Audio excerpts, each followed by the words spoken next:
Hi, welcome on Easy Learning. After long time we are going to cover some words because I have already uploaded 3 videos on vocabulary and I would try to take those words which I convert from English to Hindi from other subjects like English literature or some academic subjects.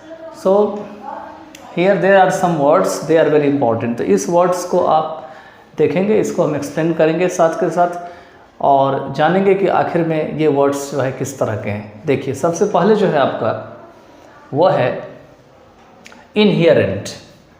ये है आपका inherent, INHERENT, INHERENT, inherent.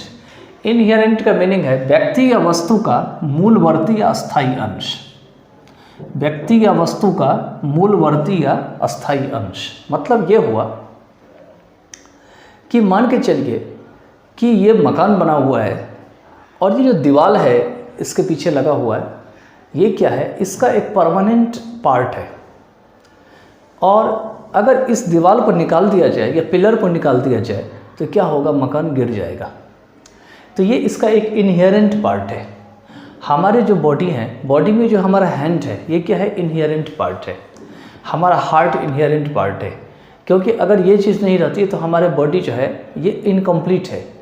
ठीक है, तो इसी कारण से कोई भी दे रखा है व्यक्ति या वस्तु का मूलवर्ती या अस्थायी अंश जो होता है उसी को इनहेरेंट कहा जाता है। नेक्स्ट जो है वो आपका है इम्प्लीकेशन। इम्प्लीकेशन का मीनिंग जो है, एक वर्ड का मीनिंग तो बहुत सारे होते हैं, अलग अलग सब्जेक्ट्स में जाएंगे तो वर्ड का मीनिंग चेंज हो जाता है। यही कारण है कि मैं एकेडमिकली कोशिश करता हूँ कि डिफरेंट तरीके से लैंग्वेज को यूज़ करने का। ठीक है, यहाँ पे देखिए इम्प्लीकेशन का मीनिंग है एक बात का दूसरे पर भविष्य में पड़ने वाला प्रभाव।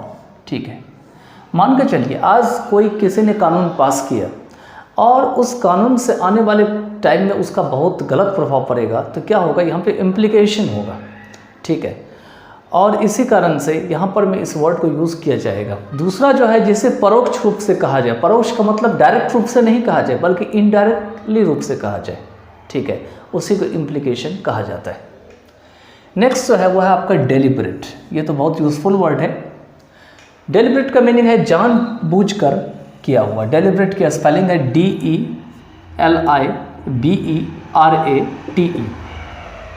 ठीक है, DELIBERAT, डेलिब्रेट। डेलिब्रेट का मीनिंग होता है आप पहले से सोचे हैं, समझे हैं, विचार किए हैं और उसके बाद फिर कुछ किए हैं, मतलब जानबूझ करके आपने कोई कदम उठाए हैं, तो इसी को डेलिब्रेट कहा जाता है। नेक्स्ट जो है वह है आपका एबोरिजिनी, ABORIGINE, एबोरिजिनी। एबोरिजिनी का मीनिंग है शुरुआत के समय से रहने वाला या इंसान। ठीक है, यहाँ पे दे रखा है, मतलब मान के चलिए हमारे कंट्री में कुछ ऐसे एनिमल्स हैं या कुछ ऐसे प्रकार के लोग हैं जो जब से ये देश है हमारा, जब से आदिकाल से ये देश बना है किसी भी तरीके से, तो उस समय से वो लोग अभी भी हैं, उस टाइप के जानवर हैं, उस टाइप के लोग हैं, तो वो सारे जो हैं वो एबोरिजिनी कहलाते हैं। ठीक है, और यही कारण है कि अलग अलग कंट्री के जो लोग हैं वो उनका अपना एबोरिजिनी है। मान के चलिए कोई बर्ड है जो उस कंट्री में पाई जाती है लेकिन हमारे कंट्री में नहीं पाई जाती है, इसका मतलब वहाँ का एबोरिजिनी है, हमारे यहाँ का नहीं है। ठीक है, चलिए नेक्स्ट चलते हैं। नेक्स्ट है आपका इम्प्लिसिट, IMPLICIT। इम्प्लिसिट का मीनिंग होते हैं अंतर्निहित।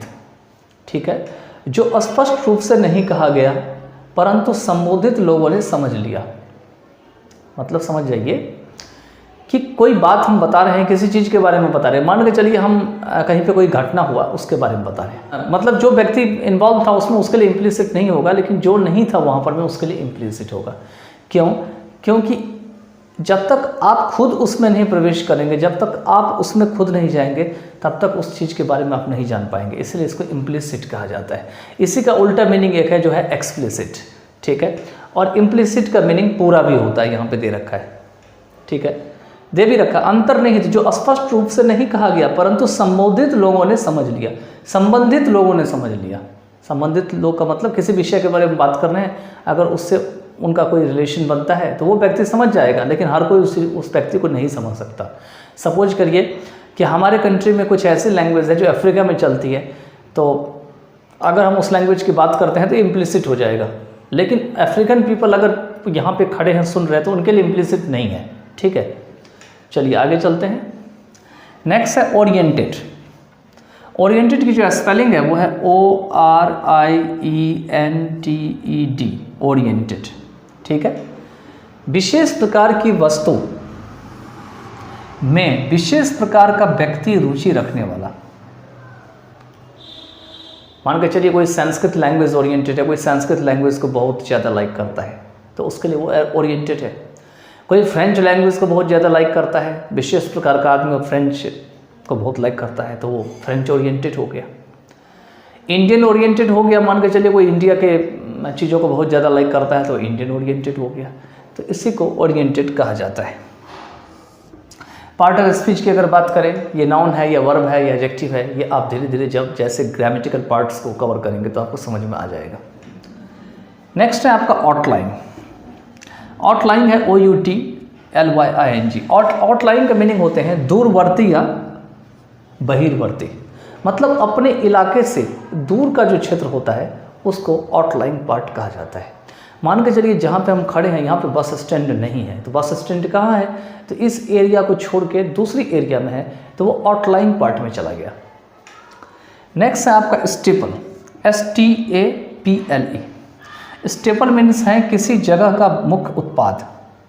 वैसे तो इसका मीनिंग वो भी होता है कि कोई ऐसा टाउन जहाँ पर में कुछ खास चीज़ें बेचा जाता हो, लेकिन यहाँ पे मान के चलिए हमारे कंट्री में जो स्टेपल होता है वो चाइना में अलग हो जाता है, USA में अलग हो जाता है, अर्जेंटीना में अलग हो जाता है, क्योंकि कुछ खास प्रकार का ऐसा उत्पादन या प्रोडक्शन या कॉमोडिटी होता है जो उस कंट्री का अपना खुद का स्टेपल होता है। तो वहीं पे दे रखा है किसी जगह का मुख्य उत्पाद। हमारे इंडिया का मुख्य उत्पाद कुछ और है, USA का कुछ और होगा, वहाँ पर में चाइना में जाएंगे तो कुछ और होगा, तो ये वहाँ का अपना स्टेपल फूड होगा। ठीक है, चलिए आगे चलते हैं। नेक्स्ट है इमीडिएट, IMMEDIATE। ये इमीडिएटली से इमीडिएटली जो है इसी से निकला हुआ है। इमीडिएट का मतलब तो तुरंत शीघ्र होता है, विदाउट वेस्टिंग द टाइम होता है, लेकिन यहाँ पे इमीडिएट का एक मीनिंग और है, बहुत पास में होना। मान के चलिए हमारा पड़ोसी बगल में है तो हम क्या बोलेंगे, इमीडिएट नेबर या इमीडिएट नेबरहुड। ठीक है, नेक्स्ट है आपका इवोल्यूशन, EVOLUTION, इवोल्यूशन। इवोल्यूशन के मीनिंग होते हैं परिवर्तन और विकास की क्रमिक प्रक्रिया। क्रमिक प्रक्रिया के बारे में बात कर रहे हैं, मतलब एक के बाद एक स्टेप जो डेवलपमेंट होता है, ठीक है, एकाएक नहीं होता, तो उसी को इवोल्यूशन कहा जाता है, मतलब ग्रेजुअल जो डेवलपमेंट है। ठीक है, इसके बाद आपका डेस्टिनी, DESTINY। डेस्टिनी का मीनिंग होते हैं भाग्य या किस्मत, मतलब जिसे बदला नहीं जा सकता, चेंज नहीं किया जा सकता, वो पहले से ही आपका जो है लिखा हुआ है, लेकिन आप नहीं जानते हैं कि आखिर आप जो सोचते हैं ऐसा नहीं होता है, बल्कि जो आपके भाग्य में जो किस्मत में है वही होता है, उसी को डेस्टिनी कहा जाता है। नेक्स्ट जो है that is descendant, DESCENDANT। Descendant के मीनिंग होते हैं वंशज या संतति। हम लोग किसके वंशज हैं, तो हम लोग जो है वो आपको पता है कि इंडस वैली सिविलाइजेशन जब आई थी तो उस टाइम से जो लोग रह रहे थे उनके वंशज हैं। इसी टाइप से अलग अलग एरिया के जो लोग हैं वो अलग अलग जगह के डिसेंडेंट हैं, और कुछ विदेशी लोग आए वो रहने लगे तो कुछ उनके भी डिसेंडेंट आज इंडिया में रहते हैं। तो यही सारे वर्ड्स थे। ठीक है, और इसमें हम चाहते थे कि सेंटेंस भी बनाएं इसके, लेकिन बहुत ज़्यादा हो जाएगा अगर सेंटेंस वगैरह इसको समझना हो। तो हम जब वीडियोग्राफी बनाते हैं आपको, तो वीडियोग्राफी में अगर आप जाएंगे तो वहाँ पर मैं आपको जो है इन वर्ड्स को कैसे प्रयोग किया गया है वो आप सेंटेंस में, पैराग्राफ में देख सकते हैं। पैराग्राफ में हम जो हिंदी मीनिंग निकालते हैं उसको हम बहुत बारीकी से निकालने का प्रयास करते हैं, जिससे सामने वाला का लैंग्वेज अधिक से अधिक मजबूत हो सके।